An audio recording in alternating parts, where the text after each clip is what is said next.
নমস্কার। আজ থেকে ২০ বছর আগের কথা। তখন ভারতবর্ষের নামকরা একটি মিডিয়া কোম্পানি আমাদের ডেকে পাঠায় তাদের ইভেন্টসের জন্য। সেখানে যিনি দায়িত্বপ্রাপ্ত তিনি আমার কলেজের 2 ইয়ার সিনিয়র, আমি তাকে বলি অনুত্তমাদি। দিদি ডেকে আমাদের বলল যে শোন, একটা দারুণ ইভেন্ট আছে, তোরা ছাড়া কেউ পারবে না। শুনে আমরা খুব উত্তেজিত, বলি কী ইভেন্ট? বলে এক কোম্পানি আছে যারা এক দুর্দান্ত জিনিস তৈরি করেছে। কি জিনিস? সেটা একটা জোলাপ জাতীয় জিনিস, যেটি রাত্রে 1 চামচ জলে গুলে খেলেই সকালবেলা যেমন পেট খুশি তেমন মন ফুরফুরে।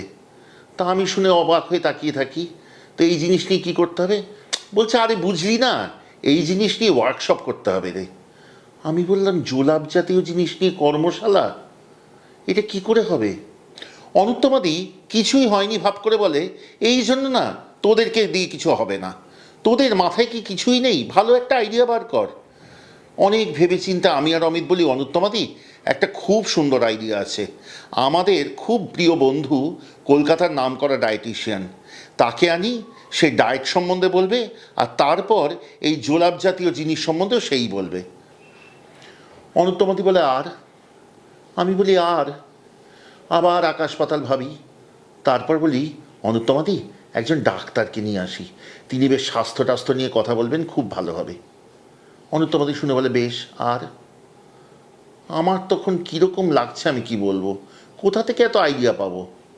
তারপর বলি ঠিক আছে দাঁড়াও, তাহলে ওয়ার্কশপ করি। এদিকে মনের মধ্যে খালি করে ডাক্তার ডাক্তার ডাক্তার ডাক্তার ঘুরতে ঘুরতেই মাথার মধ্যে এলো আইডিয়া। সুপ্রিয়া দেবী সন্ন্যাসী রাজায় গা ভরা গয়না আর বেনারসি পরে ডাক্তার ডাক্তার বলে ডায়লগ বলছেন। অনুত্তমাদিকে বলি অনুত্তমাদি দুর্দান্ত আইডিয়া এসছে, ওয়ার্কশপ করব রান্নার, যেখানে পেট ঠান্ডা থাকে ভালো থাকে এমন রান্না দেখাবেন সুপ্রিয়া দেবী, সাথে আমাদের রুকমাদিও থাকবে। অনুত্তমাদির মুখে এইবার হাসিতে জ্বলে ওঠে, বলে এই এতক্ষণে তোদের মাথা থেকে একটা কিছু বেরিয়েছে। তা সেই ওয়ার্কশপ সুপ্রিয়া দেবী করেছিলেন, সেই ওয়ার্কশপ রুকমাদিও করেছিলেন। এবার সুপ্রিয়া দেবীকে তো বলা হয়েছে আপনি পেট ঠান্ডা থাকে এমন রান্না করুন, তিনি করলেন এক রকমের মাংস আর মাগুর মাছের একটা ঝোল। সে দুটি অমৃত, মুখে তার স্বাদ জীবনেও যাবে না। তারপর রুকমাদির কাছে যাই ভয় ভয়। রুকমাদির কাজ আরও ভয়ঙ্কর। যিনি ক্লায়েন্ট তিনি বলেছেন আমাদের যে জিনিস তাই দিয়ে রান্না করতে হবে। রুকমাদিকে গিয়ে বলি রুকমাদি এই জোলাপের মতো জিনিস, তোমাকে এই দিয়ে কিছু রান্না করতে হবে। শুনে রুকমাদি আকাশ থেকে পড়ে, পড়বারই কথা, বলে এই জিনিস দিয়ে আমি রান্না করব, সেই রান্না লোকে খাবে? আমি বলি রুকমাদি কিছু করার নেই, কিছু একটা করে বাঁচাও। রুকমাদি খানিকক্ষণ ভেবে বলে তাঁরা চিন্তা নেই। সেই জিনিস দিয়ে রুকমাদি তৈরি করে পরোটা আর তার সাথে এক রকমের লেবুর শরবত। ক্লায়েন্ট তো খুশিতে ডগমগ, আমরাও খুশি। রুকমাদি কর্মশালায় দেখি একগাল হাসি নিয়ে বলছেন যে এই পরোটা করে খাবেন রাত্রিবেলা, তার সাথে এই শরবত, সকালবেলা উঠে আর কোনো চিন্তা নেই, সারাদিন ফুরফুরে কাটবে। এই হলো রুকমাদি, এই হলো রুকমাদির রসিকতা। সেই দিদির সাথে আজকে থাকবে আমাদের রান্নাঘরে একটা অতি অপূর্ব পদ, যা 2 বাংলাকে এক করে তুলেছে। বাংলাদেশের নবাব পরিবারে যেটা হতো সেটাকে বলা হতো কাটা মশলার, আর আমাদের এখানে মুর্শিদাবাদে হতো গোটা মশলার। আমরা আজকে শিখব গোটা মশলার মাংস। চলুন শিখি।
রূপমাদি, আজকে মনটা একটু খারাপই হয়ে আছে, কারণ এই যে 3 দিন ধরে তোমার সাথে শ্যুট করলাম, এত আনন্দ করলাম, আজকে এটা শেষ পর্ব। ভবিষ্যতে আবারও করব, কিন্তু আজকে যে গোটা মশলার মাংস করব, তার প্রথম কিভাবে শুরু করব জানাও। এটা কাটা মশলা, গোটা মশলা, দুটোই বলা যায়। আমরা এদিকে বলি গোটা মশলার মাংস, ওদিকে কাটা মশলার মাংস, কিন্তু এটা একটা আনডিভাইডেড বেঙ্গলের একটা সুন্দর রান্না, আর ভীষণ সিম্পল ইনগ্রিডিয়েন্ট দিয়ে। প্রথমেই মাংসটা ধোয়া আছে, আর সব কাটা মশলা, যেমন পেঁয়াজ, রসুন, আদা, মানে কোনোটাই বাটা নয়, কিচ্ছু বাটা না, আর একটু রাফলি চপড, মোটা মোটা করে কাটা। আর আমাদের ফোড়নের জন্য কিছু আছে, তেজপাতা আছে, আর কোনো গুঁড়ো মশলার ব্যাপার নেই, শুধু হলুদ ছাড়া। আর রান্নাটা সর্ষের তেল। আচ্ছা, হ্যাঁ, তো আমি বলবো আগে তুই সর্ষের তেলটা গরম করতে দে। আচ্ছা রূপমাদি, 750 গ্রাম মাংস আছে, তার জন্য 5 টেবিল চামচ পরিমাণ তেল দিই না, তার একটু বেশি দে, এটা একটু তেল লাগবে। আর দেবো? দাঁড়া দেখি, আর একটু দে। তোর আর আমার তো এখানে মিল আছে, তেল আর ঝালে। তুই তেলটা গরম করবি ভালো করে, হ্যাঁ। আর এদিকে আমরা এই বড় এলাচ আর বেশ কয়েকটা ছোট এলাচ, 7-8টা ধর, 7-8টা ছোট এলাচ, দুটো বড় এলাচ আমরা একটুখানি থেতো, ব্যাস, গুঁড়ো নয় কিচ্ছু। ঠিক আছে।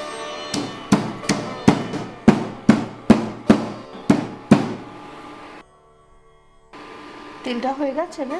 হ্যাঁ, তেল গরম হয়ে গেছে। আচ্ছা, এবার এক একটা করে জিনিস দিচ্ছি, তুই ভালো করে না। তেজপাতা 2-3টে, থেতো করে রাখা বড় এলাচ, ছোট এলাচ, ভালো গন্ধ বেরিয়েছে না? হ্যাঁ। আচ্ছা, দারচিনি, একটু জয়িত্রী ভেঙে দিলাম। দারচিনি ধরো 1.5 ইঞ্চি পরিমাণ। হ্যাঁ। আর জয়িত্রী একটা ফুল। হ্যাঁ। আর গোলমরিচ, গোটা গোলমরিচ 10-12 দানা। আচ্ছা, এই যে মাংসে কিছুই লাগানো নেই, মাখানোও নেই, এটা জাস্ট তেলে ভাজা হবে। আচ্ছা, জুসেস গুলো সিল করে দিই। হ্যাঁ, এটাকে সিয়ারিং বলে। হ্যাঁ, তো আমরা সেটা করব। আমরা মাংসটা হাই ফ্লেমে 3 মিনিট মতন কুক করব। এবার পেঁয়াজ দেব। এখানে 4টে বড় করে কাটা পেঁয়াজ। হ্যাঁ হ্যাঁ, আর মোটা মোটা কাটা, মানে অত কিছু যত্নবান হতে হবে না কাটা নিয়ে। এবার রসুন দেব, সেটাও কিন্তু মোটা মোটাই কাটা। কোয়া রসুন দেবো রূপমাদি? এখানে একটা গোটা রসুন, বড় কোয়া রসুন একটা গোটা তো লাগবে। আচ্ছা। এবার আদা দেব, 2 টেবিল চামচ মতন মোটা মোটা কোচানো আদা।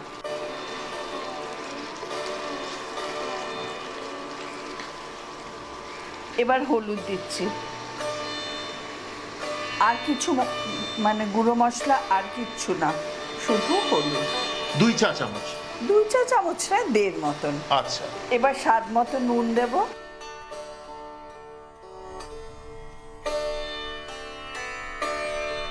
এবার একটা মজার ব্যাপার আছে, আমরা সবাই জানি আমরা একটা ছোট্ট পুঁটলিতে বেঁধে আখরির জল কেমন করে করি। এখানে আখরির জলের ব্যাপার নেই, শুধু ধনে আর জিরে, গুঁড়ো দেবেন না কিন্তু, একদম গোটা ধনে গোটা জিরে আমরা একটা ছোট্ট পুঁটলি বাঁধবো। কতটা করে জিরে ধনে দেবো রূপমাদি? ধরো 750 মাংসতে 2 টিস্পুন ইচ করে ধনে জিরে একটা পুঁটলিতে বেঁধে আমরা মাংসের সাথে দেব। তার জন্য লাগবে একটা সাদা পরিষ্কার কাপড়। এবার এই পুঁটলিটা কিন্তু এখানে দেব। এর মধ্যে দেবে? হ্যাঁ। আচ্ছা, দাঁড়াও তাহলে জায়গা করি। এই নাও পুঁটলিটা দিলাম। আচ্ছা, ঢাকা দিয়ে দিই? না, একটা জিনিস দেওয়া বাকি আছে। বলো। আর দেব টক দই। 750 মাংসের মধ্যে আমাদের এই 100 থেকে 150 টক দই হলে চলবে। হ্যাঁ, 100 থেকে 150। হ্যাঁ, দইটা ফাটানো আছে এখানে।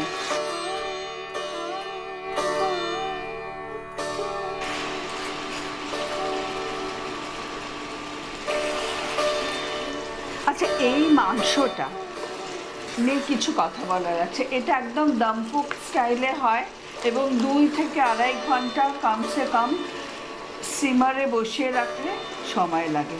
কিন্তু আমাদের আজকালকার আধুনিক যুগে কারো সময় নেই, গ্যাস খরচা অপরিসীম, ওরকম যে 3 ঘন্টা ধরে গ্যাস চলে, তো সেই জন্য দেখুন দমে প্রেশার কুকারেও দমেই হয়। তো আমরা এই অবস্থায় প্রেশার কুকারে দেবো। আচ্ছা, যদি আমি এটা সিমে বসিয়ে রাখতাম 3 ঘন্টা, তাহলে কিন্তু মাংস থেকে আপনা আপনি একটা জল ছাড়তো। কিন্তু যেহেতু প্রেশার কুকারে দেব, এই বাটিটা ধুয়ে অল্প একটু জল দেব। তাহলে সেই জলটা আপনারা যখন দেবেন কত পরিমাণ, অ্যাবাউট 3/4 কাপ, 1 কাপও জল দিতে হবে না। রূপমতি, এই রান্নায় বিশেষ যেহেতু আর কিছু করার নেই, কাজে এখনই প্রেসার কুকারে ঢেলে দিই না, দিয়ে তারপর দই ধোয়া জলটা দিই।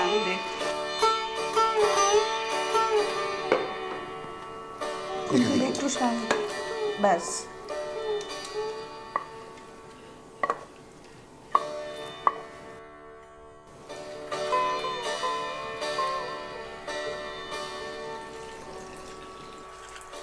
আচ্ছা, সব শেষে 10-12টা শুকনো লঙ্কা ভেঙে দিতে হবে।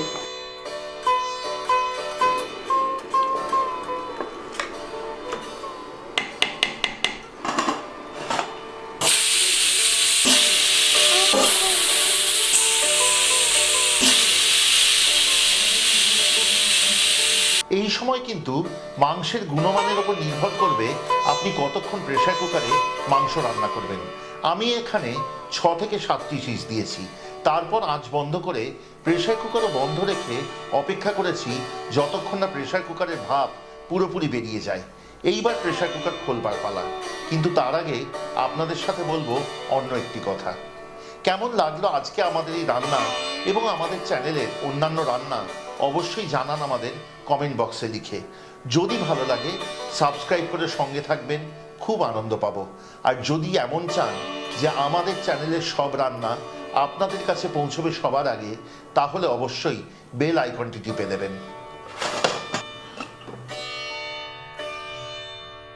কাটা মশলার মাংস সেদ্ধ হয়ে গেছে। এবার যেহেতু আমরা কড়াইতে করিনি, প্রেশার কুক করেছি, আমাদের এবার ওটার জলটা মারাতে হবে। শুভজিৎ এটা ঢেলে দেবে। আচ্ছা, এইটা কিন্তু কষা মাংসও হবে না, ঝোলও হবে না। এটা ভীষণ সিম্পল, ঠিক যেরকম দেখিয়েছি ঠিক সেরকমই মাংস হবে। আর আর একটা ইম্পর্ট্যান্ট কাজ হচ্ছে পুঁটলিটাকে খুঁজে বার করা এবং সেটাকে মানে প্লেটিংয়ের আগে বের করে ডিসপোজ করা। হ্যাঁ,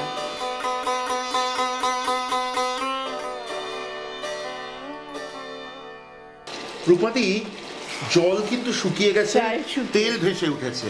এইবার বলো কি করব? এইবার ঘি দেবো। হ্যাঁ, আচ্ছা, 1 টেবিল চামচ মতন ঘি দেব।